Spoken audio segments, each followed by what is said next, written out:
Hey there, welcome back. This week we're talking about acknowledgments and celebrations and how this very simple process and practice can really shift not only you and deep inside of you at your core, but also the world around you and how the world responds to you and the abundance that the world creates for and with you. Many years ago, I was reading in a parenting magazine how they've done studies, and people who had a lot of traditions in their family, consistent celebrations week after week or year after year, for example, baking cookies at the holidays is one example, or birthday celebrations, how their brains actually wire to remember their childhoods with fondness. Even if they've had traumatic or bad memories, like everyone, right? Their brains were wired to remember their childhoods with fondness. Whereas folks who didn't have a lot of traditions or really any traditions remembered their childhoods in a negative light. And this got me so curious. What does that mean for my own children, for me, for my clients, right? So I started this probably 2-decade experiment about how this can shift us as human beings and how we're being in the world and the results of that. And that's what I wanted to share with you today. This little science experiment and what it can really create for you in your life.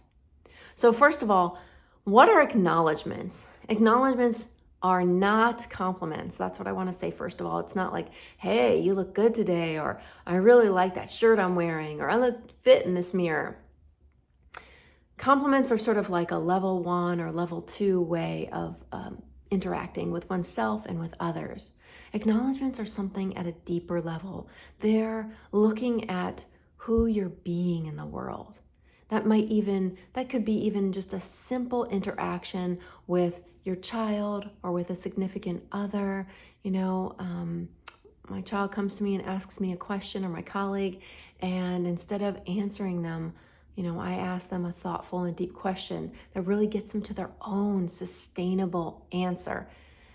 My acknowledgement of myself might be, wow, you are really being present with that person. That's an example of an acknowledgement. Or, I really like how you showed up in that meeting, or how your leadership skills shifted everything in the room. These are deeper levels of acknowledgement, not compliments. So I just wanted to kind of level set that there. That's what an acknowledgement is. So when do you acknowledge? When is the right time to acknowledge? The right time to acknowledge is anytime. Anytime you catch yourself doing, I'm saying doing, because the doing comes from the being. Really, I really want to separate this out.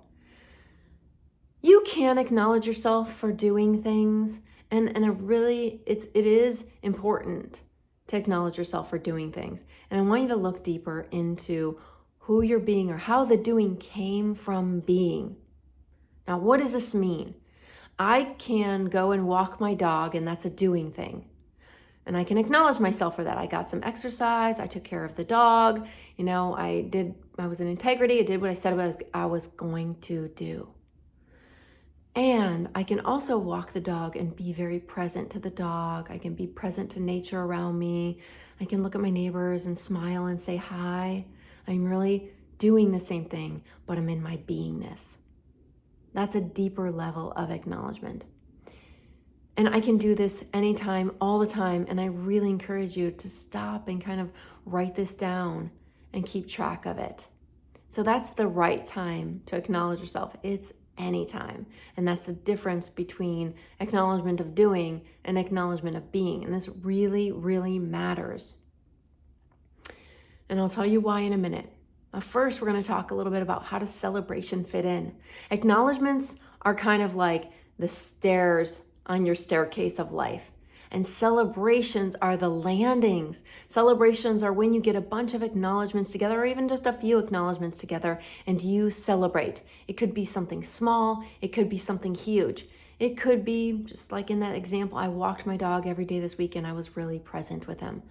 I might pick up a stone, or, if my love language is gifts, I might go buy myself something, and set that stone that I buy at the rock store or whatever and set it out next to the leashes that I use to walk my dog, so that every time I see that stone, I know that I'm celebrating. I am being present with my dog. Or it could be having a glass of wine with your partner, after you acknowledge yourself, 10 times in one day. Celebrations can be anything that resonates for you. I highly recommend you marry them with your love languages or with something that really focuses on you. And it's great to do this with another so that you can really call it out and make it into a celebration and not just another acknowledgement. And what happens is, here's the important part, is what happens over time when you acknowledge is your own brain starts to wire into what you're doing, right? From a place of being, and you begin to bring that into your life more and more and more. And these celebrations, you look forward to them. So your brain is wired to those milestones and it wants to do more of that automatically, right? And so then you don't have to be conscious of it anymore. It's running as a subconscious programming. And what this does, and it's fun. And the world around you, the people around you and the world around you responds. I promise you that when you practice this, the world around you is going to shift. It's going to bring you more abundance. You're going to see more of what you want in the world, whether that's a nicer car or a raise at your job or just more connection in your family system. The world responds when you acknowledge, when you celebrate, when your brain rewires to this place of being, this place of celebration. It's like you have an antenna inside of your head and it brings you more of what you want. So here's your challenge for this week. And I really want you to practice this because I know you're going to see results. I want you to just get a notebook, dedicate it to acknowledgments and celebrations, okay? On the left-hand side, you're going to mark down every time you do something big or small. And it hopefully comes from a place of being, but it doesn't have to. It can be just a doing thing.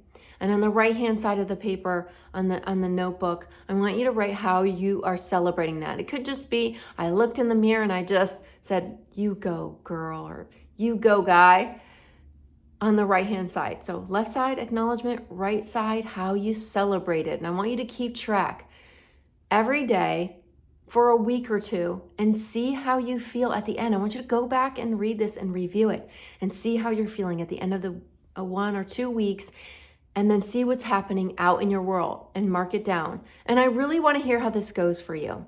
I'm really, really excited for you. I know this is going to shift everything for you. I want you to have an amazing week, and I can't wait to see you back here next week. Take care. Oh, and don't forget to subscribe below. Bye-bye.